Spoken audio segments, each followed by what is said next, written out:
Assalamualaikum Bu Dwi. Waalaikumsalam Bu Mugi. Ya Bu Dwi, terima kasih nih Bu Dwi sudah datang siang ini. Kita bincang-bincang dulu ya sebentar. Iya Bu Mugi, sama-sama Bu Mugi. Jadi apa nih Bu Dwi yang mau kita bicarakan hari ini? Jadi begini Bu Mugi, minggu sebelumnya kan kita sudah belajar tentang pembelajaran berdiferensiasi nggih.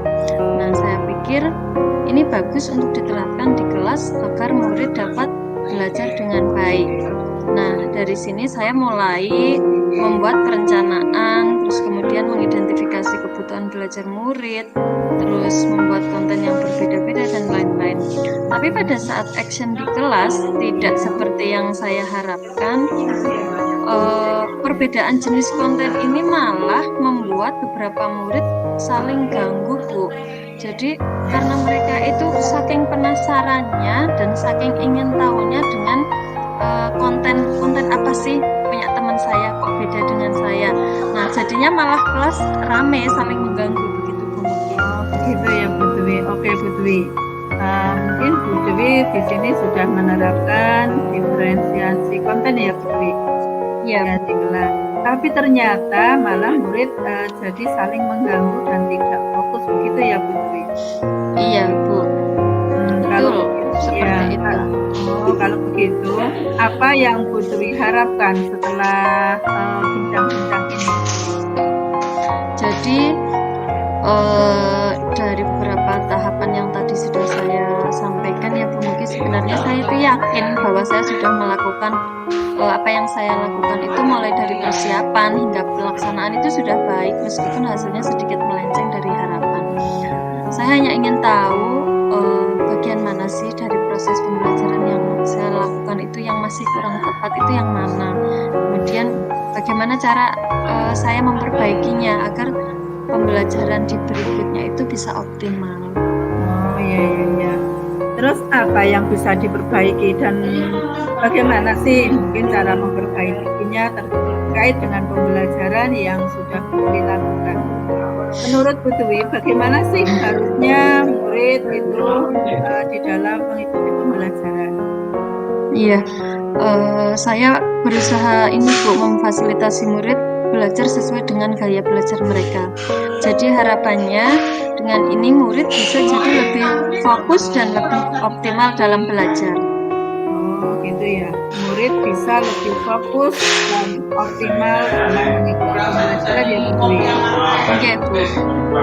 Menurut Bu Dwi, ini apa yang masih kurang atau yang masih perlu diperbaiki dalam pembelajaran yang telah Ibu lakukan? Jadi anak-anak itu kan saling mengganggu karena mereka penasaran atau rasa ingin tahunya itu tinggi terhadap konten teman mereka yang berbeda. Rasa ingin tahu mereka itu sangat bagus sih dan diharapkan memang pada murid itu kan rasa ingin tahu itu seharusnya memang ada. Hanya saja sebelumnya saya tidak mempertimbangkan itu dalam merancang pembelajaran sehingga rasa ingin tahu mereka menjadi membuat suasana kelas itu tidak kondusif. Iya, begitu ya Bu Dwi. Jadi apa nih yang membuat Bu Dwi bisa dilakukan untuk memperbaiki proses pembelajaran berikutnya? Saya pikir saya tidak akan menghilangkan atau mengurangi jenis konten yang saya buat ya Bu. Tetapi mungkin saya akan mencoba memodifikasi prosesnya. Jadi mengembangkan juga bisa dengan membuat proses berjenjang. Mungkin nanti semua murid akan mendapat kesempatan untuk melihat dan mengamati masing-masing konten yang tersedia. Gitu ya Bu Dwi. Sangat menarik Bu Dwi. Nah, untuk pembelajaran berikutnya nih, bagaimana yang strategi atau langkah apa yang akan diterapkan Bu Dwi? Insya Allah saya akan mencoba yang tadi ya Bu, kemudian nanti merefleksi juga bagaimana hasilnya. Nah, insya Allah Bu. Nah, sebelum kita akhiri bincang-bincang kita hari ini, apa yang sudah Ibu dapatkan atau Ibu rasakan di hari ini atau bincang-bincang hari ini Bu?